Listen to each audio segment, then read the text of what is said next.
There are places where the world forgets to be kind, where the trees keep secrets the living would rather not hear, where iron and water remember things people have buried beneath polite history.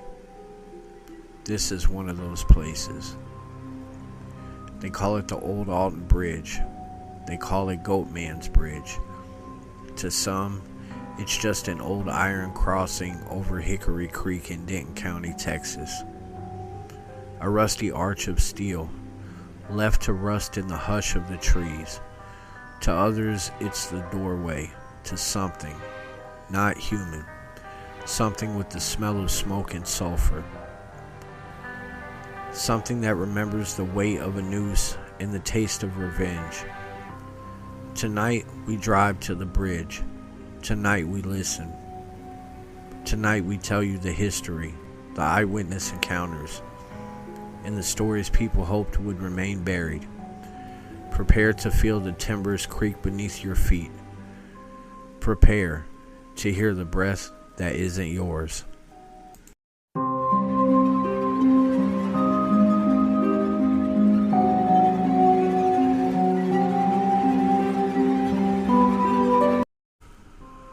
Old Alton Bridge was built in the late 19th century by the King Iron and Bridge Manufacturing Company. A single-lane Pratt-through truss of iron and wood that once carried horses, wagons, and later automobiles across Hickory Creek. The bridge itself is listed on the National Register of Historic Places. It is real.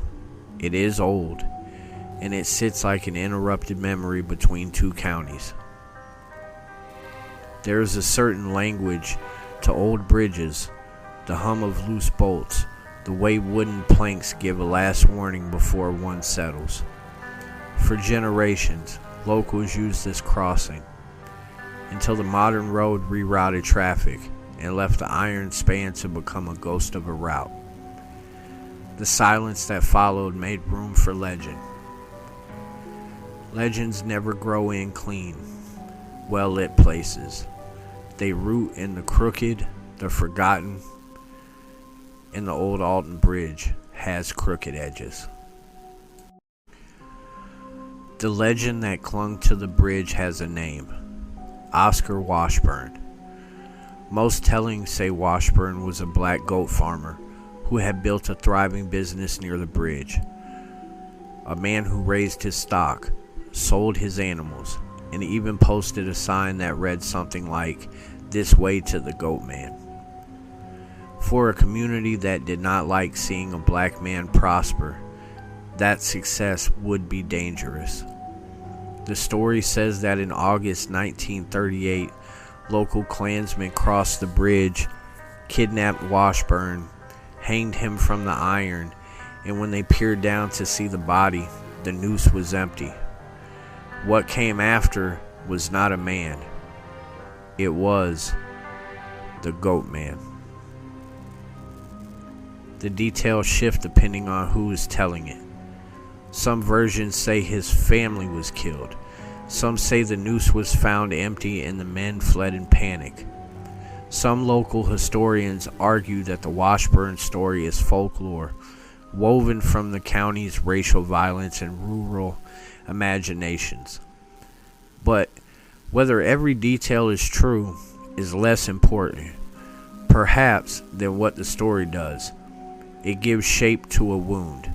It places a face, goat-faced, horned, and patient, at the edge of that wound. Fact: Old Alton Bridge is historic and real. Legend: a murdered goat farmer and a vengeful being. Those two things live together now. Iron and story inseparable. What does the Goatman look like? If you ask 10 people who say they've seen it, you'll get 10 variations. A towering humanoid with goat legs and cloven hooves. A bipedal shape with the bent, satyr-like face of myth. Eyes that glow like ember coals. a foul breath like rotten meat, hands large, calloused, quick as a hunter's. Some say it's half man, half goat. Others call it outright demonic. Most agree on one thing: it is not entirely human. Picture the bridge at night. Your headlights sweep the iron skeleton. You stop at the center, power down your engine, and the world is suddenly small. Just you and the river's hush. You knock on the steel 3 times. You laugh. The sound is dull and somewhat final. Then, from the trees, a pair of yellow lights, not a reflection, not a headlamp. 2 slow, deliberate orbs, the eyes of something standing on the bank. The hair on your arms snaps to attention. You turn the engine over, but before you can move, the lights are on the other side of the car. A pressure against the trunk like a child's trembling hand pushing your spine down. Something raps at the glass. Something whispers your name. These are the whispers of 1,000 versions of the encounter. People touched, pushed, pulled, scratched, or found strange marks on their vehicles. Rocks are thrown at strangers at night. Headlights fail. Laughter becomes something else. We spoke to and collected accounts from people who have gone to the bridge at night. They range from teenagers testing courage to seasoned paranormal investigators. Common threads appear. People who turn their lights off on the bridge say something met them in the dark. Shrieks and animal sounds come from the tree line. Cars are rocked. Hands are felt on the skin. At least one report of a vehicle being scratched with something that left deep marks in the metal. I drove down alone, one woman told a local reporter. I shut my lights off, like the story said. I felt the car move as if someone had placed their weight on the back bumper. Then there was this breathing. Not mine, close to my ear. I saw the eyes. They were yellow. The thing stared right at me. Then it was gone. Skeptics argue for hoaxes, for teenagers with masks, for the suggestibility of a group primed by local legend. That counting of scratches and missing time and bright-eyed silhouettes is a conversation we must have. But then there are the reports that don't serve a prank. Physical mark, automotive dents, and the way animals react when people return from the woods, frantic, trembling, unaccounted for. Old Alton Bridge has become a destination for ghost hunters and for shows that chase the internet's attention. Paranormal teams have filmed here. BuzzFeed Unsolved did a segment. Ghost hunting crews have set up EVP rigs and infrared cameras. And some teams claim their equipment picked up unexplained movement, radio interference, and recordings of low, guttural sounds when investigators were alone. The bridge's popularity among paranormal shows has only fed the legend. It's important to remember cameras pick up shadows. Equipment sometimes misreads environmental noise.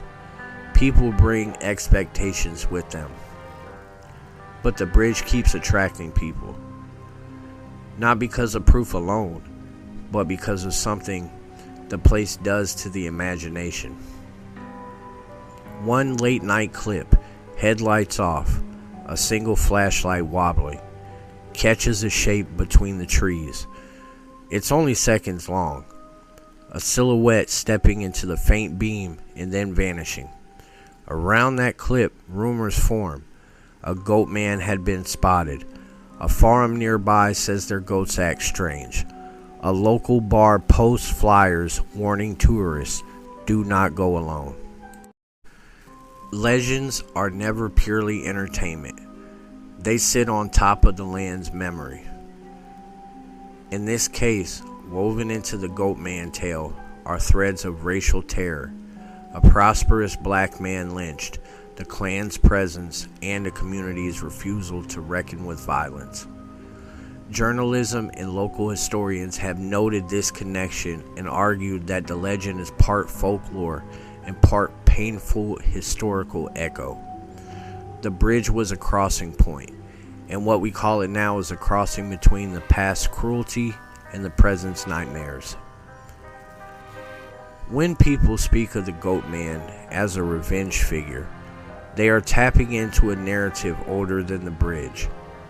A wrong done returns in a form the wrongdoers cannot understand. The same narrative fuels many monstrous tales. The idea that injustice transforms into something that cannot be bargained with. If you decide to visit, and many do, despite every warning, go early in daylight first. Watch how the light softens the rust. Hear the creek whisper over rocks. But when the sun drops, the place changes. A group of 4, 2 inside the car, 2 outside filming. They knock 3 times. The bridge answers with a hollow clang. An unseen weight presses on the car roof. Something circles the vehicle, leaving hoof prints on the dusty track. The 2 outside walk back to the drivers with wide, blank eyes. Their videotape shows a smear of light, a vertical streak of fur, a low moan. On their camera's audio, there's a voice, not human, a kind of grinding hiss, and behind it, a whispered name. They leave. One of them never returns for another trip. We do not include that clip here, but we play the memory of it. Some legends burn out under the hard light of day. Others persist because the place itself harbors something the living cannot ignore. Guilt, grief, unanswered violence. Old Alton Bridge is both archive and altar. It is iron and water, in the way a community remembers or refuses to. If the Goatman exists as a creature, he is patient. If he is a story, he is necessary.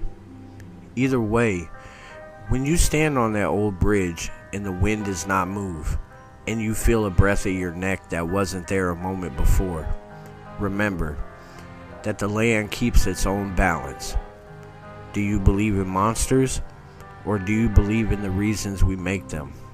Maybe the difference is small. We leave you with one last warning.